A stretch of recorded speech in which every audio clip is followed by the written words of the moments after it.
الحمد لله نحمده ونستعينه ونستغفره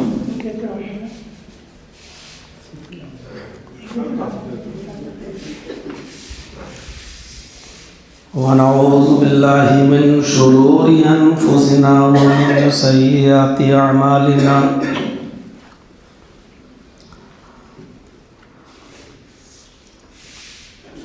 من يهده الله فلا مضل له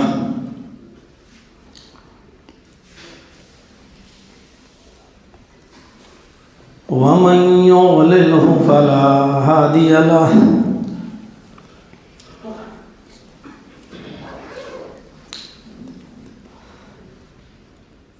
وأشهد أن لا إله إلا الله وحده لا شريك له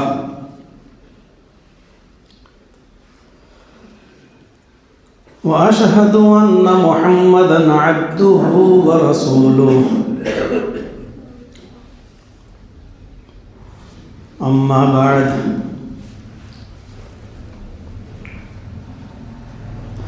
فإن خير الحديث كتاب الله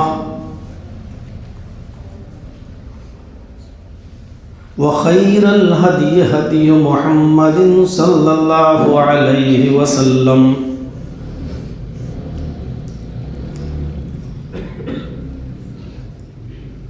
وشر الأمور محدثاتها وكل محدثة بدعة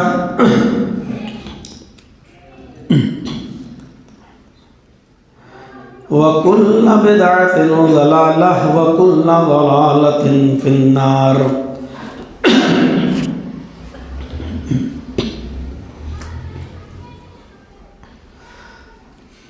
أعوذ بالله من الشيطان الرجيم. بسم الله الرحمن الرحيم.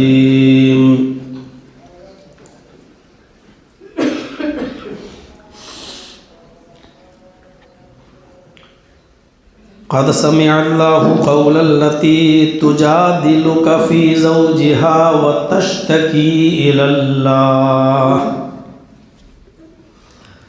والله يسمع تحاوركما إن الله سميع بصير. رب اشرح لي صدري ويسر لي أمري واحلل عقدة من لساني يفقهوا قولي. حمد و ثنا، تعریف و توصیف، کبریائی و بڑائی اللہ سبحانہ و تعالیٰ کے لیے لائق و سزاوار ہے، جو وحدہ لا شریک ہے، جو رب العرش العظیم ہے، رب السماوات والارض ہے، جو احکم الحاکمین ہے اور کائنات کی ہر شے پر قادر مطلق. ان اللہ علی کل شیء قدیر. وہ کائنات کی ہر شے پر قادر ہے اور اس کے دست قدرت سے کوئی چیز باہر نہیں ہے. جس نے ہماری فلاح و بہبودگی کے لیے، کامیابی و کامرانی کے لیے، ہماری نجات کے لیے بے شمار پیغمبروں کو اس دنیا میں مبعوث فرمایا، اور اس سلسلے کی آخری کڑی جو ختم ہو جاتی ہے جناب محمد رسول اللہ صلی اللہ علیہ وسلم کی ذات پر ہمیں اور آپ کو ان کا امتی ہونے کا شرف بخشا. اس سے دعا ہے کہ الہ العالمین قیامت کی صبح تک درود و سلام کے بے شمار پھولوں کی بارش فرما.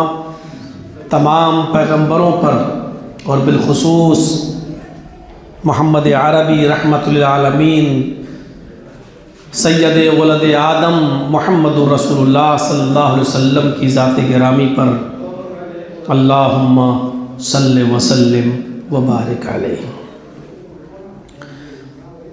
آپ کے اس علاقے میں جس کو لولائی بولا جاتا ہے میری پہلی آمد ہو رہی ہے۔ لکھنؤ کے اطراف میں اور خود لکھنؤ میں اپنی جمعیت و جماعت کی ساری مسجدوں میں جا چکا ہوں۔ آپ کے اس دیار میں نہیں آ سکا۔ داؤد صاحب نے ہم کو بار بار کہا، اصرار کیا اور کئی مہینوں سے ہمارے پیچھے لگے تھے کہ آپ یہاں پروگرام دے دیجئے، جمعہ کا خطبہ ہی دے دیجئے، لیکن نہیں آ سکا۔ ضلعی جمعیت اہل حدیث کے ناظم جناب ندیم صاحب پروگرام کی ترتیب بناتے تھے۔ اگر میں یہاں رہتا تھا تو ادھر ادھر جمعے ہوتے رہے۔ اس مرتبہ جب کہا گیا کہ شاید آپ اس لیے نہیں جانا چاہتے کہ ہماری چھوٹی جماعت ہے، کم لوگ ہیں، تو پھر میرے دل نے اندر سے ہم کو جھنجھوڑا اور کہا کہ نہیں، اب اس جگہ چلنا چاہیے اور یہ کلنک اپنے اوپر نہیں لگنے دینا چاہیے کہ ہم چھوٹی جماعت یا کم لوگ جہاں ہوتے ہیں وہاں نہیں جاتے ہیں۔ یہ چیز کم سے کم ہم لوگوں کے اندر یہ چیز نہیں آنی چاہیے، کیونکہ اللہ کے نبی صلی اللہ علیہ وسلم نے فرمایا کہ اگر آپ کسی کی ذات سے ایک شخص بھی اگر نجات پا گیا اور ایک شخص بھی اگر ہدایت یافتہ ہو گیا تو یہ تمہارے نجات کے لیے کافی ہے، تمہاری نجات کا ذریعہ ہے۔ حدیث کے الفاظ تو یہ ہے کہ یہ سرخ اونٹ کی قربانی سے زیادہ بہتر ہے تمہارے لیے، یعنی تمہاری نجات کا ذریعہ ہے۔ تو میں اس مقصد سے چلا بھی آیا، اور پھر ترتیب یہ بنی کہ داؤد صاحب کہہ رہے تھے کہ ہم لے کے چلیں گے۔ پھر ندیم صاحب سے میں نے کہا کہ آپ کی جمعیت میں یہ مسجد بھی آتی ہے اور میرا ارادہ ہے کہ میں اس مسجد میں جمعہ پڑھاؤں۔ خوشی خوشی آپ نے ہم کو اجازت دی اور کہا کہ نہیں، ہماری جمعیت کی وہ بھی ایک مسجد ہے اور آپ کو اس میں جانا ہے، چلیے۔ اور پھر ایک ترتیب یہ بنی کہ چلیے ہم آپ کو لے کر چلتے ہیں۔ بہرحال یہ محبت اللہ رب العالمین ہمارے اور آپ کے دلوں میں برقرار رکھے، اور صرف ہم ہی سے نہیں، ہر عالم سے، ہر دین کی خدمت کرنے والے کی محبت ہمارے دلوں میں ہونی چاہیے۔ اللہ رب العالمین آپ کی اس محبت کو قبول فرمائے۔ میرے بھائیوں، جمعہ کا خطبہ مختصر ہوتا ہے اور لمبا دیا بھی جا سکتا ہے۔ خطبہ لمبا دینا مقصد نہیں ہے، مقصد یہ ہے کہ ہم اور آپ جس نبی کی شریعت پر چلتے ہیں اس نبی کا ہی فرمان ہے کہ عقل مند اور دانش مند انسان وہ ہے جو جمعہ کا خطبہ مختصر دے۔ خطبہ جمعہ کو عقل مندی اور دانش مندی سے جوڑ دیا۔ اگر اس کا مفہوم مخالف نکالیں گے، الٹا مفہوم نکالیں گے، تو اس کا الٹا مفہوم یہ نکلے گا کہ لمبا خطبہ دینے والا عالم بے وقوف ہے، احمق ہے، کیونکہ لوگوں کی ضرورتوں کو سامنے رکھا جاتا ہے۔ جمعے کے خطبے میں کوئی آدمی بغیر نماز پڑھے جا نہیں سکتا۔ جلسہ ہونا ایک الگ چیز ہے، اس میں آپ بیٹھے ہیں، آپ کا دل بور ہو گیا یا تھک گئے، آپ اٹھ کے جا سکتے ہیں، اپنے گھر پہ سو سکتے ہیں، لیکن جمعے کے خطبے میں نماز جمعہ سے پہلے آپ جا نہیں سکتے۔ اس لیے جو مجبور ہوتے ہیں ان کی مجبوری کا، مسافروں کی مسافرت کا، بچوں کا اور بوڑھوں کا، بیماروں کا، سب کا خیال رکھنا بے حد ضروری ہے، اور اسی لیے اللہ کے نبی صلی اللہ علیہ وسلم نے فرمایا کہ جمعے کا خطبہ مختصر دیجیے۔ اب مجھے یہاں آنے کے بعد پتہ چلا کہ 12:30 بجے خطبہ ہوتا ہے، لیکن آپ کی وجہ سے خطبہ جب آپ آئے ہیں پہلی بار تو 12:15 پہ رکھ دیا گیا۔ تو اب مجھے آپ کی بات ماننا پڑے گی، کیونکہ علاقے کے لوگ اپنے علاقے سے زیادہ واقف ہوتے ہیں۔ ہم اتنی واقفیت نہیں رکھتے جتنی واقفیت آپ اس علاقے سے رکھتے ہیں۔ اللہ رب العالمین سے دعا ہے کہ اللہ تبارک و تعالیٰ اس مختصر سے وقت میں اہم باتیں کہنے کی توفیق عطا فرمائے اور ہم سب کو اس پر عمل کرنے کی توفیق عطا فرمائے۔ میرے بھائیوں، اسلام دنیا کے تمام مذاہب میں سب سے بہتر، ان الدین عند اللہ الاسلام، اللہ کی نظر میں سب سے بہتر مذہب کیا ہے؟ اسلام ہے۔ اور آپ کو ایک اور چیز بتاؤں کہ سب سے بہتر مذہب اسلام ہے، اور اسلام کی روح کیا ہے؟ اسلام کی روح ہے توحید۔ اسلام کی روح ہے توحید۔ اسی لیے کوئی بھی شخص اگر اسلام قبول کرتا ہے تو اس کو نماز، روزہ، حج اور زکوٰۃ، ان تمام چیزوں کی تعلیم بعد میں دی جاتی ہے۔ پہلے اس کو اس رب سے جوڑا جاتا ہے جس رب نے ساری کائنات کی تخلیق کی ہے، اور اس کو اس بات کی گواہی دینی پڑتی ہے، اشہد ان لا الہ الا اللہ۔ اس بات کی گواہی دو کہ اللہ کے علاوہ کوئی معبود نہیں ہے۔ یہ اساس ہے، یہ بنیاد ہے۔ آپ چاہے کتنی عبادتیں کر لیں، ہر مسلمان غور کرے۔ آج جمعے کے خطبے میں کوئی تقریر کرنے میں نہیں آ رہا ہوں، کوئی خطاب نہیں کروں گا آج آپ سے۔ آج میں آپ کو کچھ سوچنے پر مجبور کرنے کے لیے کہ ہم سوچیں، ایک فکر چھوڑنے کے لیے میں آیا ہوں، تاکہ آپ یہاں سے اٹھیں اور اٹھ کر جب جائیں اور جب بستر پر سوئیں تو آپ سوچیں کہ کتنے پرسنٹ یہ بات صحیح تھی اور کتنے پرسنٹ آپ کے دل کو قبول ہو رہی ہے اور کتنے پرسنٹ آپ قبول نہیں کر رہے ہیں۔ آپ سوچیں۔ سارے عمل بھی اسی وقت قبول ہوں گے جب ہماری توحید مضبوط ہوگی۔ کائنات میں نبی اکرم محمد الرسول اللہ سے بھی اونچی کوئی شخصیت ہے؟ کیا اللہ کے رسول سے بھی بڑھ کر کوئی ہو سکتا ہے؟ جب ہم سب کا یہ عقیدہ ہے اور ایمان ہے کہ اللہ کے رسول سے بڑھ کر کوئی ذات نہیں، کوئی مخلوق میں، شخصیت میں، انسانیت میں کوئی نہیں ہے، تو اللہ تبارک و تعالی اپنے حبیب سے اور اپنے نبی سے بھی کہہ رہا ہے۔ اور پوچھئے حافظوں سے قرآن کے کہ قرآن کی یہ آیت قرآن میں موجود ہے یا نہیں۔ اللہ تعالیٰ اپنے نبی سے بھی کہہ رہا ہے، لَإِنْ أَشْرَكْتَ لَيَحْبَطَنَّ عَمَلُكَ لَتَكُونَنَّ مِنَ الْخَاسِرِينَ۔ لَإِنْ أَشْرَكْتَ، اے محمد صلی اللہ علیہ وسلم، اے میرے محبوب، اے میرے حبیب، اگر آپ نے شرک کیا، لَإِنْ أَشْرَكْتَ، اگر آپ نے شرک کیا، لَيَحْبَطَنَّ عَمَلُكَ، تو آپ کے بھی سارے کے سارے عمل برباد کر دیے جائیں گے، آپ کے بھی سارے کے سارے عمل مٹا دیے جائیں گے۔ ہماری نمازیں کیا حیثیت رکھتی ہیں؟ پوری کائنات کے مسلمانوں کی ساری نمازیں اگر ایک ترازو کے ایک پلڑے پہ رکھ دی جائیں اور محمد الرسول اللہ صلی اللہ علیہ وسلم کی ایک رکعت کو اگر ترازو کے ایک پلڑے پہ رکھ دیا جائے تو نبی اکرم کی ایک رکعت کائنات کے سارے مسلمانوں اور قیامت تک پیدا ہونے والوں کی پوری زندگی کی عبادتیں ایک طرف رکھ دی جائیں تو میرے بھائیوں، نبی اکرم کی ایک رکعت کا پڑھنا ساری مخلوق کی ساری زندگی کی عبادتوں کے وزن سے زیادہ بھاری ہوگا۔ جس نبی کے مقام اور عبادت کا یہ حال، اور اللہ ان سے کہہ رہا ہے، اے میرے حبیب، لَإِنْ أَشْرَكْتَ، اگر آپ نے شرک کیا، لَيَحْبَطَنَّ عَمَلُكَ، تو آپ کے عمل بھی برباد کر دیے جائیں گے، لَتَكُونَنَّ مِنَ الْخَاسِرِينَ، اور آپ بھی نقصان اٹھانے والوں میں سے ہو جائیں گے۔ غور کریں آپ،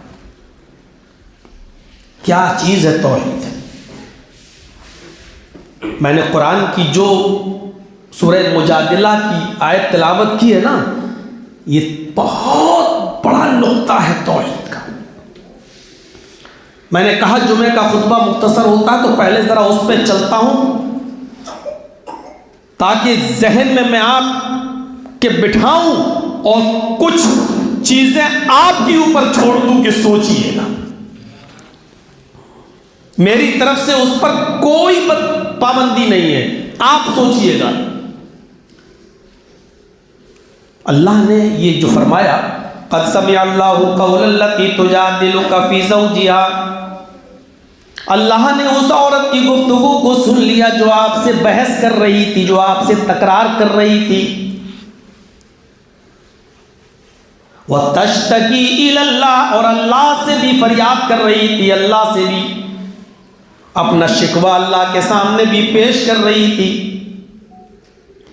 وَاللَّهُ يَسْمَعُ تَحَاوُرَكُمَا، اور اللہ تم دونوں کی گفتگو کو سن رہا تھا. ان اللہ سمیع بصیر، وہ بہت ہی زیادہ سننے والا اور دیکھنے والا ہے. ترجمے سے آپ اندازہ نہیں لگا سکتے کہ کس کی بات ہو رہی ہے جب تک آپ اس سورت کے شان نزول اور سبب ورود پر نہیں چلیں گے تب تک. یہ سورت، یہ آیتیں نازل ہوئی ہیں حضرت اوس ابن صامت اور ان کی بیوی حضرت خولہ بنت ثعلبہ کے بارے میں. اوس ابن صامت نے غصے میں اپنی بیوی سے زہار کر لیا.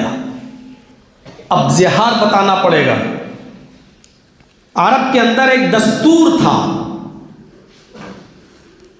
طلاق سے بھی بڑھ کر اور طلاق سے بھی زیادہ گھناؤنی ایک رسم تھی، اور وہ رسم یہ تھی کہ غصے میں لوگ اپنی بیوی سے زہار کر لیتے تھے اور غصے میں آ کر کہہ دیتے تھے انت علی کظہر امی، تو مجھ پر بالکل اسی طرح حرام ہو چکی ہے جس طرح میری ماں مجھ پر حرام ہے.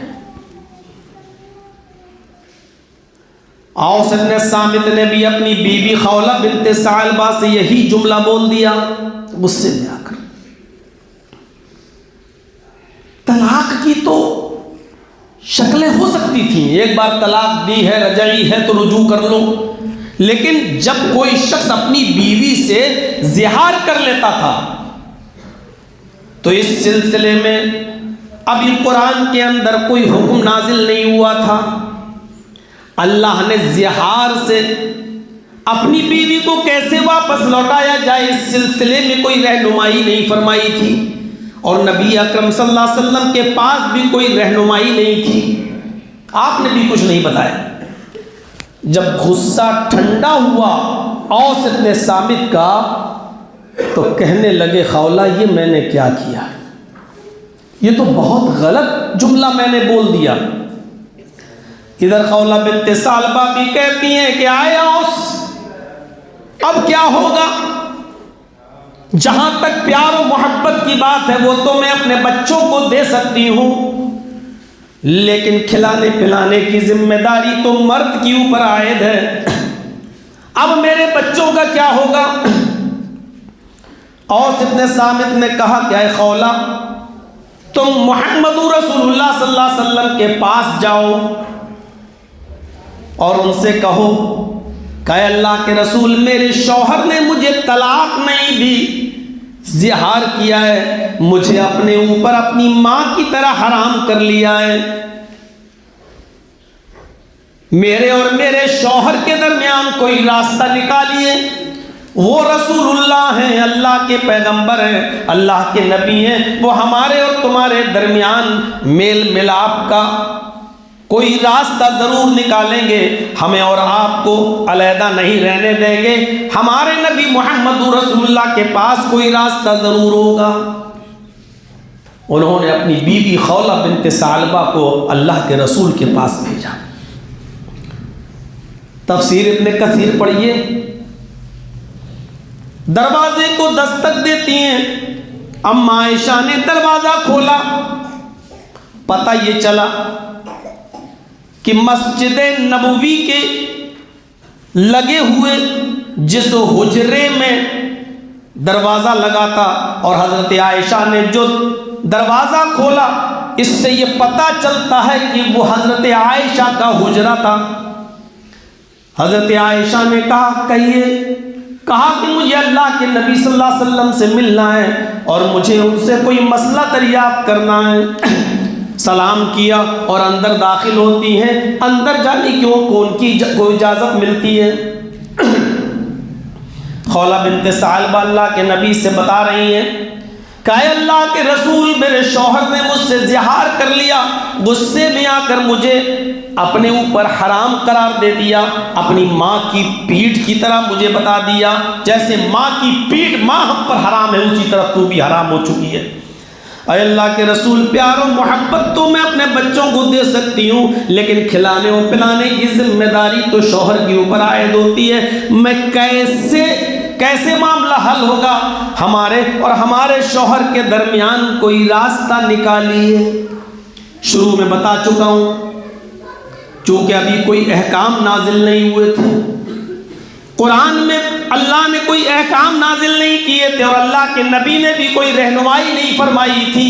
عرب کے اندر یہ دستور تھا کہ جو شخص اپنی بیوی کو اپنے اوپر اپنی ماں کی طرح حرام قرار دے لیتا تھا، پھر وہ ماں ہی کی طرح اس کی خدمت کرتا تھا، اس کے ساتھ نہ لیٹ سکتا تھا نہ سو سکتا تھا، بلکہ ماں کی طرح اس کی خدمت کرنا پڑتی تھی، وہ بالکل ماں کی طرح اس کو سمجھتا تھا۔ اب اس کے ساتھ جسمانی تعلق قائم نہیں کر سکتا تھا، کیونکہ اب وہ اس کی بیوی نہیں رہی۔ یہی چیز اللہ کے نبی صلی اللہ علیہ وسلم خولہ بنت ثعلبہ سے کہہ رہے ہیں کہ اے خولہ، میرے پاس تیرے لیے کوئی راستہ نہیں ہے، میرے پاس تیرے لیے کوئی راستہ نہیں ہے۔ اب تم میرے گھر سے اٹھو، میرے حجرے سے اٹھو اور جاؤ، تم اپنے شوہر کے لیے حرام ہو چکی ہو، اب تم اپنے شوہر سے مل نہیں سکتی ہو۔ اس نے پھر ضد کی، اے اللہ کے نبی، میرے اور میرے شوہر کے درمیان راستہ آپ ہی نکال سکتے ہیں۔ آپ نے کہا میرے پاس کوئی راستہ نہیں۔ اس نے پھر ضد کی، تجادلو کا جادلہ یجادلو مجادلتن باب مفعلہ سے جب آتا ہے تو اس کا معنی ہی ہوتا ہے بحث لگاتار اور کنٹینیو کرنا، اور اس انداز سے بحث کرنا جس میں جھگڑے کی بو آنے لگے، یعنی وہ اتنی بضد ہو گئی کہ نہیں، آپ کو راستہ نکالنا ہی ہوگا۔ اور اللہ کے نبی صلی اللہ علیہ وسلم کہہ رہے ہیں کہ میرے پاس تیرے لیے کوئی راستہ نہیں ہے، تو اپنے شوہر کے لیے حرام ہو چکی ہے، کیونکہ اللہ کے رسول بھی اپنی طرف سے کوئی بات نہیں کہہ سکتے تھے۔ یہ تو ہم جیسے ملا مولوی ہیں جو چاہیں کہہ دیں اور اس کو دین کا نام دے دیں اور اس کو اسلام سے جوڑ دیں، ورنہ اللہ تعالیٰ نے تو فرمایا ما ینطق عن الہوی، محمد میرا پیغمبر میرا رسول اپنی طرف سے کچھ نہیں بولتا، ان ہوا الا وحی یوحی، وہ جو کچھ بھی بولتا ہے وہ اللہ کی طرف سے وحی ہوتی ہے۔ جب تک اللہ بولنے کا حکم نہ دے محمد رسول اللہ نہیں بولتے۔ اور ہم جیسے لوگ کوئی بات کہہ دیں اور کہہ دیں کہ اسلام، جبکہ شریعت سے اس کا کوئی تعلق نہیں ہے، دین سے اس کا کوئی واسطہ نہیں ہے، لیکن پھر بھی اس پر عمل کروانے کے لیے بضد ہے اور اسلام سے ہم اور آپ اس کو جڑوا رہے ہیں۔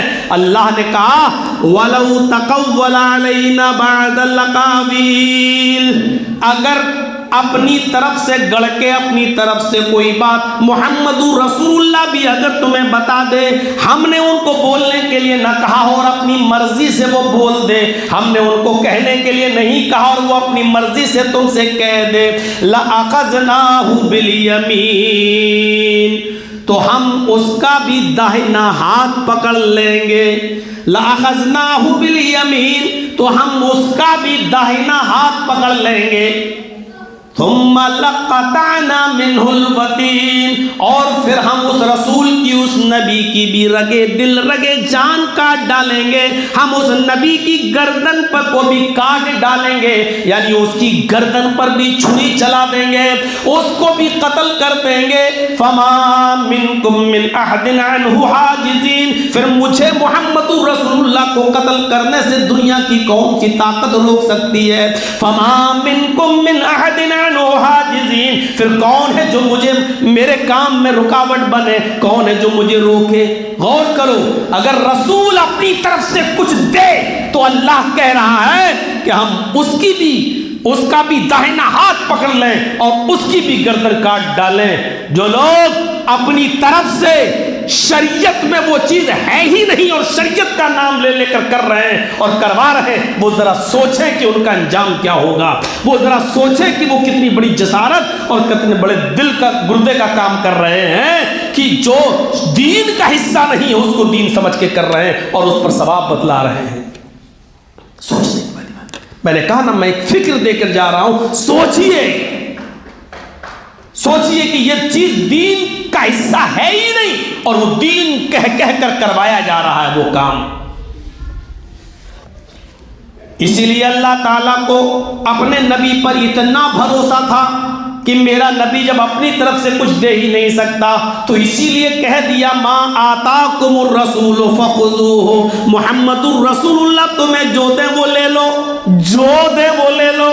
حالانکہ اللہ یہ بھی کہہ سکتا تھا کہ اللہ جو دے وہ لے لو، لیکن اللہ نے یہ نہیں کہا کہ اللہ جو دے وہ لے لو، کہا محمد رسول اللہ تمہیں جو دے وہ لے لو، کیونکہ اللہ کو اتنا بھروسہ ہے اپنے نبی کے اوپر، وہ جانتا ہے کہ میرا محبوب اپنی طرف سے کچھ دے گا ہی نہیں جب تک کہ میں نہ دوں۔ اور یہی معاملہ خولہ بنت ثعلبہ کے ساتھ پیش آیا، چونکہ اللہ تعالیٰ کی طرف سے کوئی حکم نازل نہیں ہوا تھا، اس لیے محمد رسول اللہ اپنی طرف سے کوئی راستہ نہیں نکال رہے ہیں۔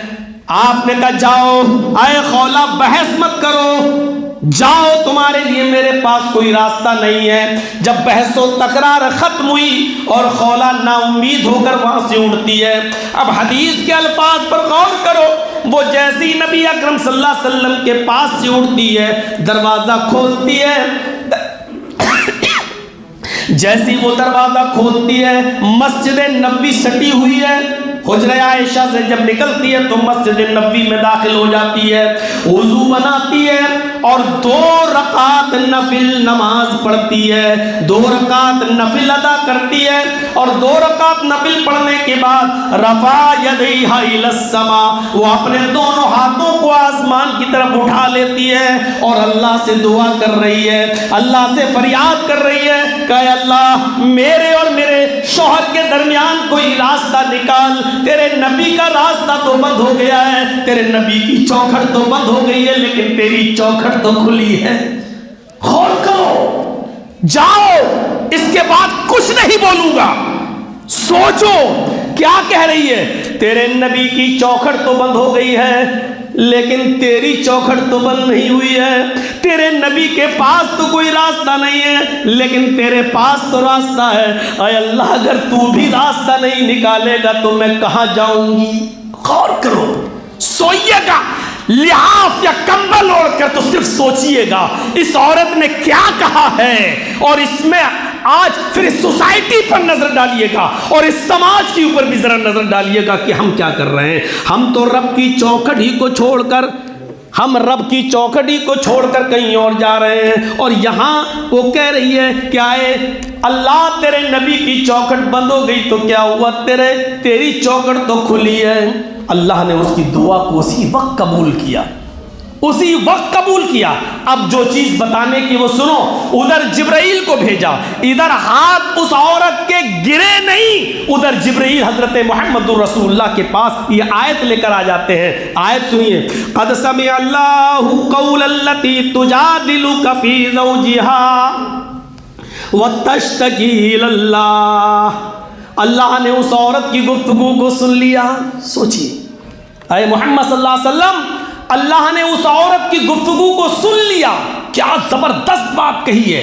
جبرائیل آئے، وہ عورت ابھی مسجد میں دعا ہی مانگ رہی ہے اور ادھر جبرائیل یہ آیتیں لے کر نازل ہو گئے۔ قد سمع اللہ قول التی تجادلک، اے محمد صلی اللہ علیہ وسلم اللہ نے اس عورت کی گفتگو کو سن لیا جو آپ سے بحث کر رہی تھی، تجادلک فی زوجہا، جو آپ سے اپنے شوہر کے بارے میں بحث کر رہی تھی، جو آپ سے اپنے شوہر کے بارے میں تکرار کر رہی تھی۔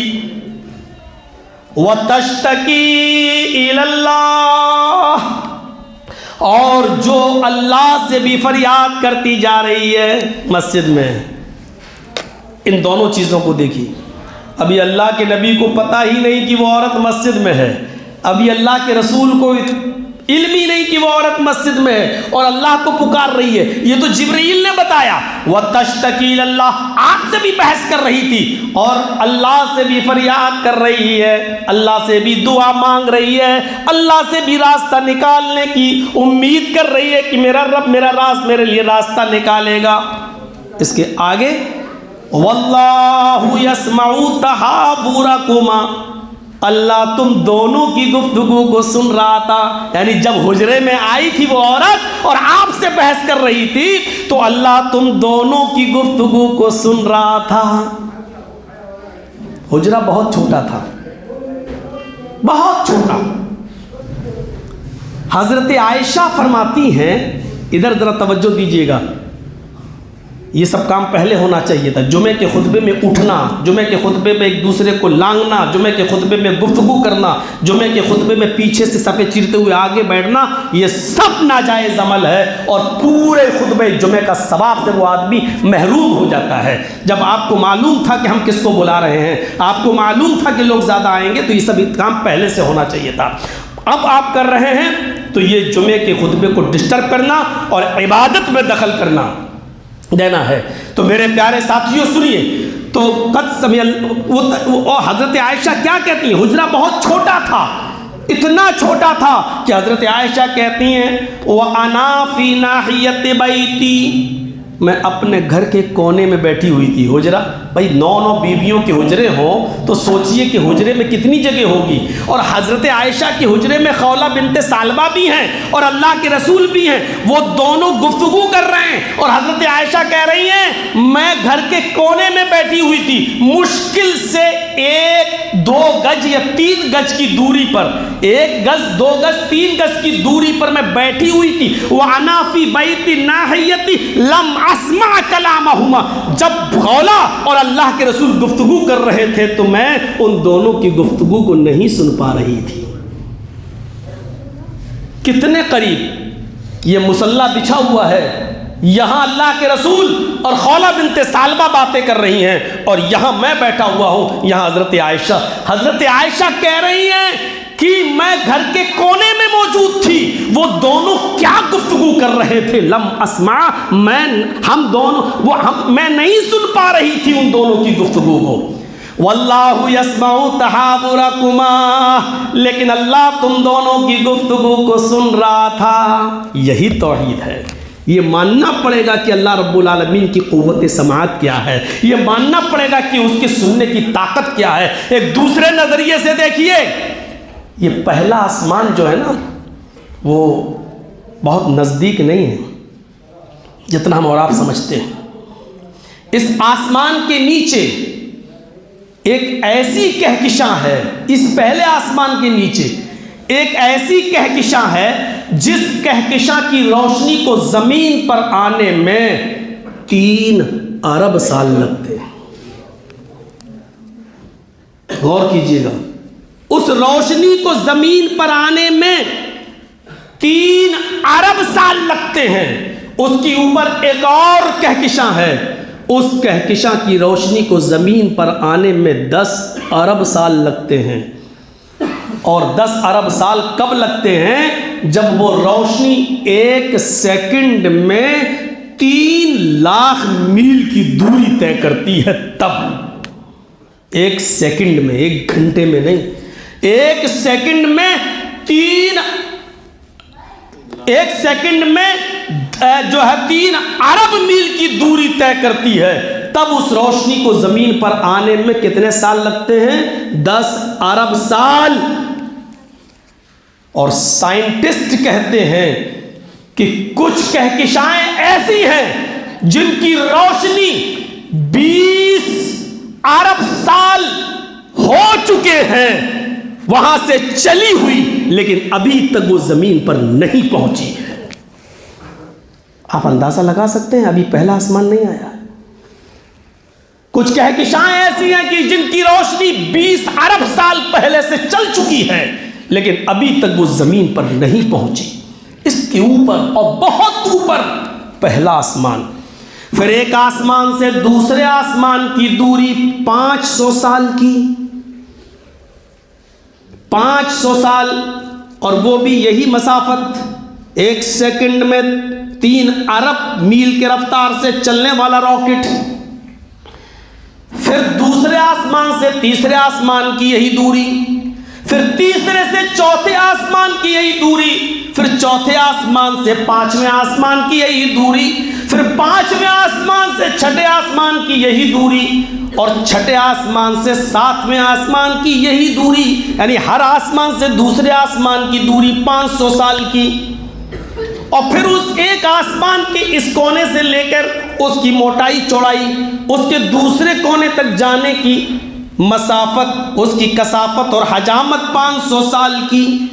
7ویں آسمان کے بعد پھر ایک سمندر، اللہ تعالیٰ کا عرش پہلے سمندر پہ تھا، اب ہم اس طرف نہیں جائیں گے، وہ عقیدے کی بحث تھوڑی لمبی ہے میرے بھائیوں۔ 7ویں آسمان کے اوپر پھر اللہ کا، پھر سمندر، اور پھر سمندر کو پار کرنے کی دوری پھر اتنے ہی سال کی، اور اس دوری کو کراس کرنے کے بعد پھر اللہ تعالیٰ کا عرش۔ غور کیجئے، ثم استوى علی العرش، اللہ عرش پر مستوی ہے۔ اتنی بلندی پر ہونے کے باوجود وہ جبریل کو بھیج کے کیا کہہ رہا ہے؟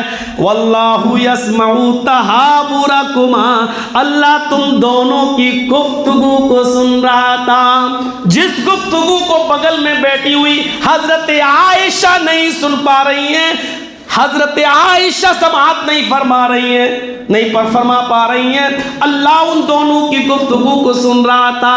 اور اے محمد صلی اللہ علیہ وسلم، آپ کے پاس راستہ نہیں ہے، میں نے اس اپنی بندی کے لیے راستہ نکال دیا ہے، جاؤ کسی کو بھیجو یا بلا کر لاؤ، مسجد ہی میں ہے، اور اس کو بتاؤ کہ اللہ تعالیٰ نے تیرے لیے اور تیرے شوہر کے لیے راستہ نکال دیا ہے، اور قیامت تک جتنے بھی لوگ اپنی بیوی کو اپنے اوپر ماں کی طرح حرام قرار دے لیں گے، ان سب کے لیے راستہ نکال دیا ہے، اور وہ راستہ یہ ہے کہ ایک غلام آزاد کریں۔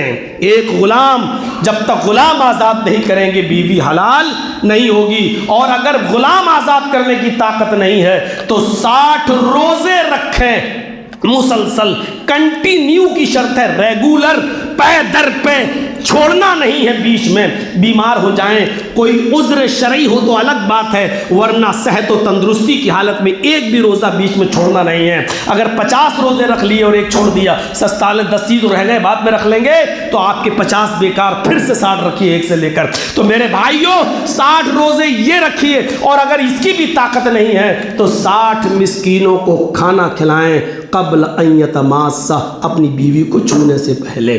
میرے بھائیوں ذرا تصور کریے، راستہ تو نکالا، اگرچہ پینالٹی لگائی، اگرچہ جرمانہ لگایا، اگرچہ بطور سزا کے اس لیے سزا قائم کی تاکہ ہر شخص عورت کا مذاق نہ اڑاتا پھرے، جب چاہا تب اپنی اوپر اپنی ماں کی طرح حرام کر لیا اور جب چاہا تب بیوی بنا لیا۔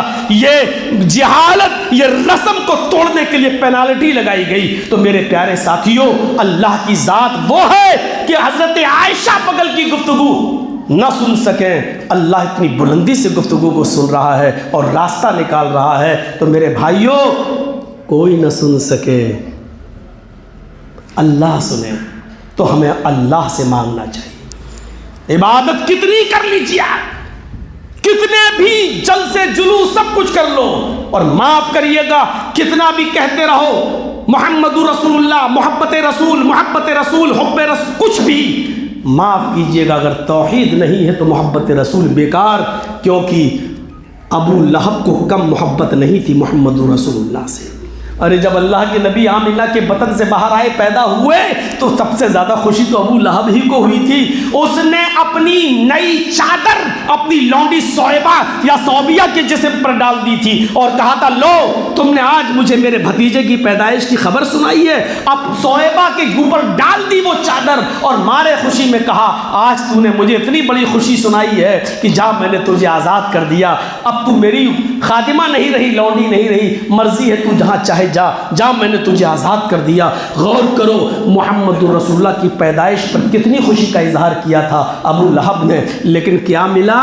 تبت یدا ابی لہب و تب، ابو لہب تیرے دونوں ہاتھ برباد ہو جائیں اور تو بھی برباد ہو جا۔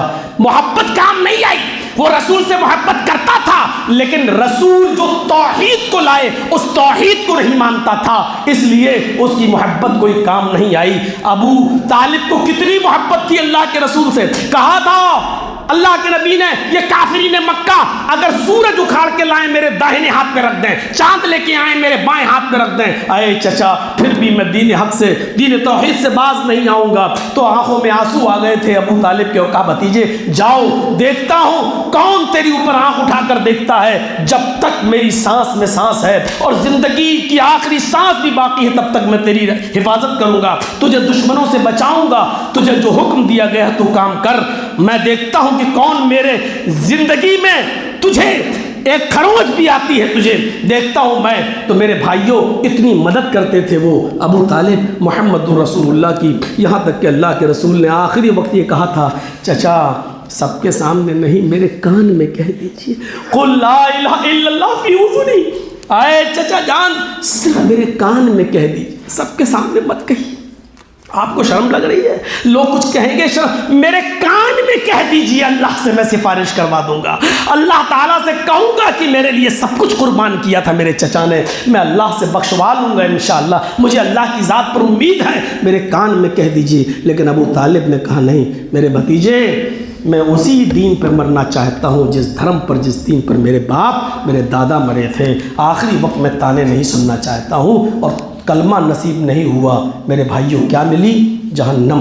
اللہ کے نبی نے کہا بھی تھا، اللہ نے کہا نہیں اے محمد صلی اللہ علیہ وسلم، کافر کے لیے آپ دعائے مغفرت نہیں کر سکتے، اللہ تعالیٰ نے نبی سے بھی کہا کافر کے لیے نہیں کر سکتے ہو آپ، نہیں، ہاں اتنا ضرور ہے کہ انہوں نے آپ کی مدد کی ہے، اس لیے جہنم میں ہم ان کو سب سے ہلکا عذاب دیں گے لیکن جہنم میں ڈالیں گے۔ تو میرے بھائیوں محبت بغیر توحید کے نہیں، سب کچھ بنیاد توحید، سر توحید، جسم اسلام میں جسم ہے اور توحید سر ہے، اگر سر ہی کٹ جائے تو ڈیڈ باڈی ہے میرے بھائیوں۔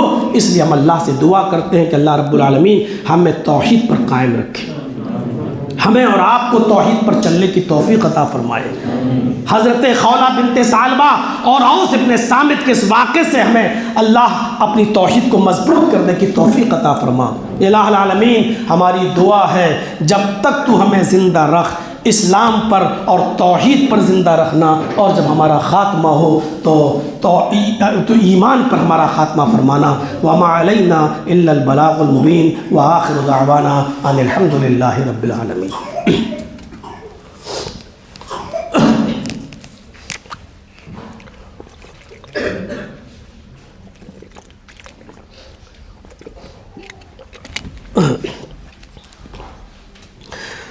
الحمدللہ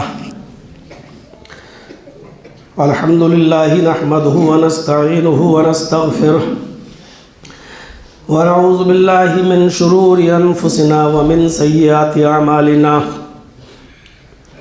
من يهده اللہ فلا مضل له ومن يضلل فلا هادی له، واشهد ان لا الہ الا اللہ وحدہ لا شریک له، واشهد ان محمدا عبده ورسوله، اما بعد فإن خير الحديث كتاب الله وخير الهدي هدي محمد صلى الله عليه وسلم، وشر الأمور محدثاتها وكل محدثة بدعة وكل بدعة ضلالة وكل ضلالة في النار۔ أعوذ بالله من الشيطان الرجيم، بسم الله الرحمن الرحيم، إن الله وملائكته يصلون على النبي يا أيها الذين آمنوا صلوا عليه وسلموا تسليما، اللهم صل على محمد وعلى آل محمد كما صليت على إبراهيم وعلى آل إبراهيم إنك حميد مجيد، اللهم بارك على محمد وعلى آل محمد كما باركت على إبراهيم وعلى آل إبراهيم إنك حميد مجيد، إن الله يأمر بالعدل والإحسان وإيتاء ذي القربى وينهى عن الفحشاء والمنكر والبغي يعظكم لعلكم تذكرون، اذكروا الله يذكركم وادعوه يستجب لكم ولذكر الله تعالى أعلى وأولى وأجل وأتم وأكبر۔